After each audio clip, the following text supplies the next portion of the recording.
Assalamu alaikum wa rahmatullah, dear students.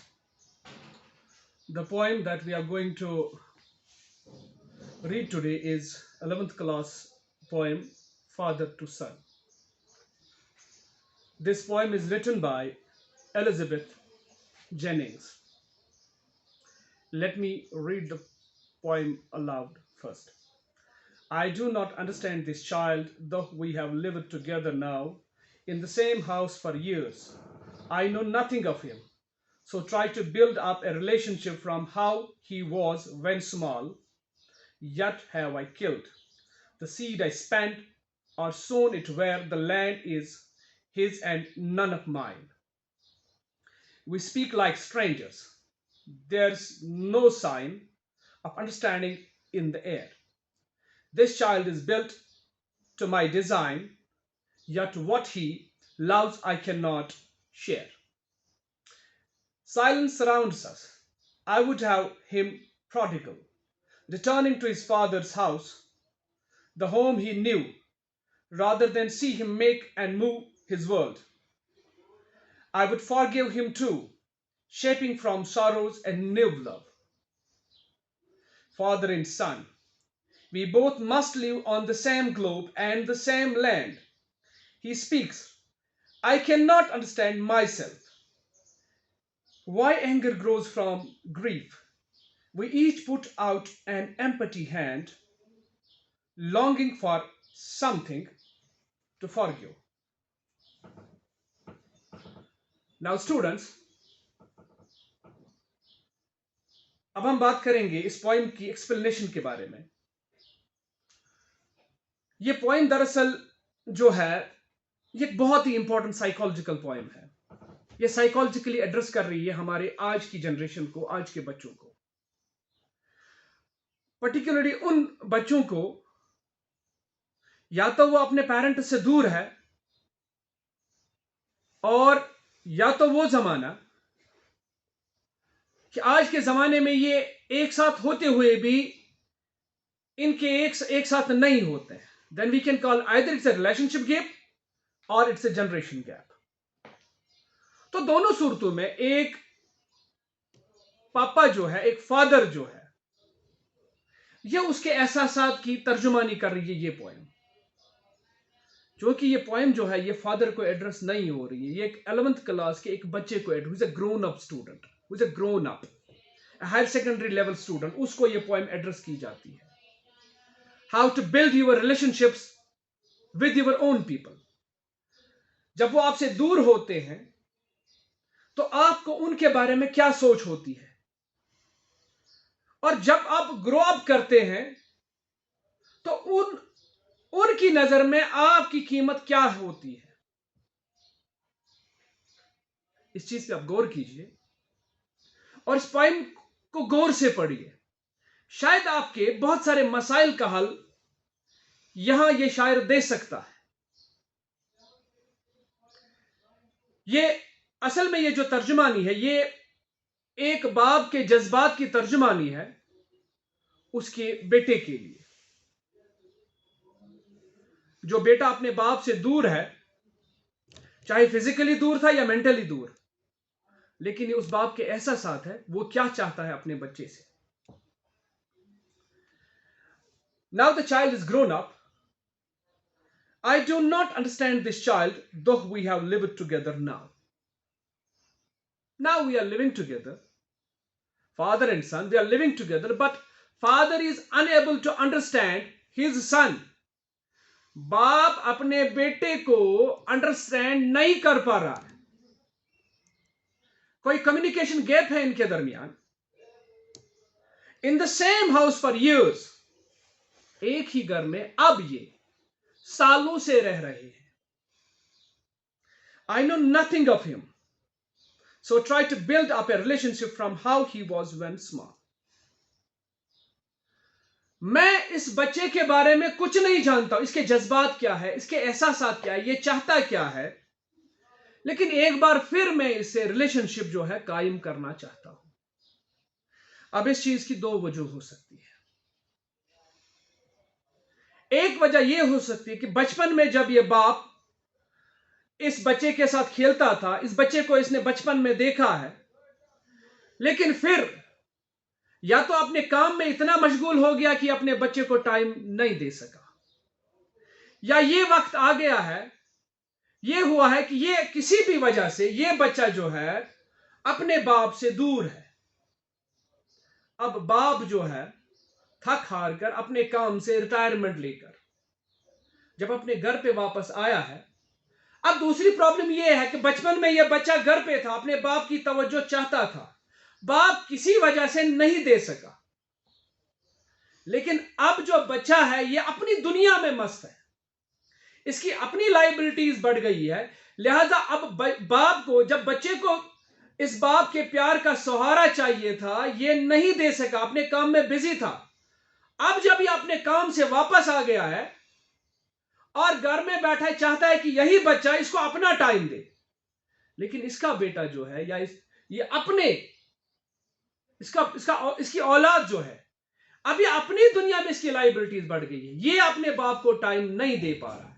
This is where the communication gap lies between the son और between the child and the father.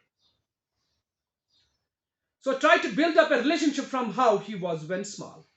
अब बाप चाहता है इसके साथ वो रिश्ता कायम करे, वही रिश्ता जैसा उसके साथ उसके बचपन में था। Yet have I killed the seed I spent, or sown it where the land is his and none of mine. लेकिन फिर भी मैंने उस सीड को, मैंने वो कोशिश जो मुझे करनी चाहिए, मैं जो कोशिश कर रहा हूं, यानी कि आई स्पेंड और सोन, मैं जो बीज बो रहा हूं किसी फसल को उगाने के लिए, अब मैं जो ये रिलेशनशिप बढ़ाने के लिए जो काम मैं कर रहा हूं, the land is an none of mine. हम दोनों क्या थे, हम दोनों अभी जो है ना, बात हम दोनों में अंडरस्टैंडिंग नहीं हो पा रही है। We speak like strangers. हाँ, बात तो करते हैं, लेकिन कैसे करते हैं? हम अजनबी बनकर बात कर रहे हैं। एक अलमिया है कि एक बेटा या एक बेटी अपने बाप के साथ या अपनी मां के साथ अजनबी बनकर बात कर रही है या बात कर रहा है। तो ये एक ऐसी चीज, एक ऐसा दुख है, ये एक बाप ही जान सकता है जो अपनी औलाद से, जिसको अपनी औलाद समझ नहीं पा रही है। We speak like strangers. हम बात कर रहे हैं लाइक स्ट्रेंजर्स। कैसे कर रहे हैं? हम अजनबी की तरह बात कर रहे हैं। There is no sign of understanding in the air. हमारे दरमियान कोई अंडरस्टैंडिंग, हमारे दरमियान दीवारें खड़ी है, हम दोनों एक दूसरे को अंडरस्टैंड नहीं कर पा रहे हैं। The child is built to my design, yet what he loves I cannot share. The catastrophe is this. अलमिया ये है, ये बच्चा जो है अपने बाप की तरह दिखता है, इसके शक्ल सूरत अपने बाप पे गई है, इसके आदत और अतवार अपने बाप के हो सकते हैं, लेकिन इसकी अंडरस्टैंडिंग जो है अपने बाप के साथ नहीं है। तो इससे बड़ा दुख एक बाप को क्या हो सकता है? साइलेंस सराउंड्स अस। खामोश है हम दोनों, कोई कम्युनिकेशन नहीं है हमारे दरमियान। I would have him prodigal. ये जो बच्चा मेरा मुझसे दूर चला गया है, ये प्रोडिगल, फजूल खर्च, इसकी कुछ आदत ऐसी हो गई है जो बाप को नहीं पसंद। बाप नहीं चाहता है कि बड़ा होकर ये जो मेरा बेटा इसको बन रहा है, is going towards the wrong direction, जिंदगी में ये गलत लाइन पकड़ रहा है, ये सही लाइन नहीं पकड़ रहा है। तो ये चीज जो है, ये एक बाप के अंदर की आवाज है। I would have him prodigal. ठीक है भाई, ये फजूल खर्च है, मैं सारी चीजें ये बर्दाश्त करूंगा। Returning to his father's house. बाप के घर में आकर प्रोडिगल है, फजूल खर्च है, ठीक है भाई। The home he new rather than see him make and move his world. बाप ये चाहता है कि अपने बाप के पास रहे, अपने बाप को टाइम दे, अपने बाप के साथ अंडरस्टैंडिंग करे, ना कि ये अपनी उस दुनिया में मदहोश हो जाए, अपनी दुनिया में चला जाए, अपनी जिंदगी अलग से जिए। बाप ये चाहता है कि ये खुद इसके पास वापस आ जाए।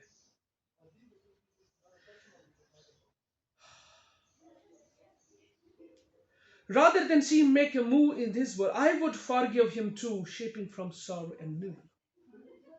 इसकी जितनी भी गलत आदत, जितने भी गलत अतवार, मैं इसे माफ करने के लिए तैयार हूं। मैं इसको माफ करने के लिए तैयार हूं। ये चीज है, और मैं इसको शेप, हम अभी भी अपनी रिलेशनशिप को आज भी नई शुरुआत कर सकते हैं। हम अपनी रिलेशनशिप आज भी कर सकते हैं, इसकी शुरुआत आज भी कर सकते हैं। फादर एंड सन, दोनों ये बाप बेटे, we both must live on the same globe and the same land. हम बाप बेटे, हम दोनों एक ही ग्लोब में, यानी कि यहां पे globe has been metaphorically use for the home. हम एक ही घर में रहे, एंड द सेम लैंड, एक ही परिवार बन के रहे, एक दूसरे को अंडरस्टैंड करके चले, एक ही फैमिली के तौर पे रहे, एक ही घर में रहे, और घर में बहुत फिजिकली एंड मेंटली हम उनके साथ रहे। My self, he speaks. अब बेटा जवाब देता है। Now here is the point every child must understand. He speaks. बेटा क्या जवाब देता है? I can not understand my self. मैं अपने आप को समझ नहीं पा रहा हूं। दोज चिल्ड्रन जो साइकोलॉजिकली, जिन्हें इम्बैलेंस हो जाता है, जिन्हें वो बचपन वाला प्यार नहीं मिलता है, अपने जिन्हें बचपन वाला केयर नहीं मिलता, they have to be extra careful about their life. उन्हें बाकी बच्चों से अपने आप को ज्यादा एक्स्ट्रा केयरफुल रहना चाहिए, बिकॉज एट द एज, जब उनका बचपन, जब इनकी टीन एज चली जाती है, they realise what kind of mistakes they have made. इन बच्चों में दो चीजें पैदा हो जाती है। सबसे बड़ी चीज, why anger grows from grief। पहली चीज, इन बच्चों में गम होता है। अपने जब ये देखते हैं इर्द गिर्द, अपने इर्द गिर्द बच्चों को देखते हैं, क्या गुजरती होगी उस बच्चे पे जब वो देख रहा होगा कोई बच्चा अपने बाप के साथ है, अपने बाप को फरमाइशें कर रहा है, लेकिन दूसरा बच्चा जिसको ये बाप होते हुए भी बाप के साए से महरूम है, क्या गुजरती होगी। हाउ साइकोलॉजिकली ही मस्ट, उसका बिहेवियर कैसे होगा। अब ये ग्रीफ है, और इस ग्रीफ का लाजमी नतीजा है, दैट इज द एंगर। ये बच्चा गुस्से वाला होता है, इस बच्चे में गुस्सा भर जाता है। नाउ एज ए टीचर, जब आप टीचर बनोगे, कुछ बनोगे, अब आप लोगों को, जब आप बड़े हो जाओ, you must understand the thing. और तभी जब आप ये ऐसे बच्चों को देखोगे, हर बच्चे को एक ही जैसे में मत तोलो। ऐसा बच्चा तुम्हें कोई मिले कि वो बहुत ज्यादा गुस्सा करता है, अपने गुस्से पे कंट्रोल नहीं कर पा रहा, this anger is out of grief. ये एक फ्रस्ट्रेशन होती है, उसको एक बैकग्राउंड में इसकी ये होती है। So you must realise the thing and try to calm him. उसको, उसके साथ शफकत से पेश आइए। ये बच्चा प्यार का भूखा होता है, इस बच्चे को एक पॉजिटिव प्यार दीजिए। ये आपको ये पॉजिटिव प्यार इस बच्चे को साइकोलॉजिकली बैलेंस करेगा। My anger grows from grief. We each put out an empty hand. हम दोनों एक दूसरे की तरफ हाथ बढ़ाते हैं, लेकिन वो प्यार भरा हाथ नहीं होता है, खाली खुली हाथ होता है। Longing for something to forgive. हम तरस रहे होते हैं कि एक दूसरे को माफ करें। हम we long for, तरसते हैं हम इसके लिए, लेकिन शायद वो हम रिलेशनशिप बिल्ड नहीं कर पाते। तो ऐसे में इस सूरत हाल में ये आप बच्चों के लिए एक नई चीज है कि जिंदगी में जब भी आप फैसले करो, बच्चों का ध्यान में रख के करो। कोई भी चीज, हर चीज, इसको कपड़े से महरूम कर सकते हो आप, इसको आप खाने से महरूम करो, लेकिन इसको अपनी शफकत से महरूम मत करो, अपनी प्यार से महरूम मत करो। खुशकिस्मत है वो लोग जिनको मां बाप मिलते हैं, या दो में से एक, या कम से कम उसकी मां मिलती है उसका। और सबसे बड़ी चीज, जब ऐसी सिचुएशन आप फेस करते हो, रियलाइज दैट कि मुझे क्या करना चाहिए। This is a problem. अगर आपका एंगर है, this anger is out of grief, so try to cure that grief. अपनी अंडरस्टैंडिंग कायम कीजिए, अपने आप को एक दूसरे को अंडरस्टैंड कीजिए। जहां पे रिलेशनशिप खत्म हो गई है, try to build up it, इसको बनाने की कोशिश कीजिए। Hope everything will be all right, और आपकी जिंदगी एक बार फिर बेहतर से बेहतर होती जाएगी। वमा अलैना इल्लल बलागुल मुबीन।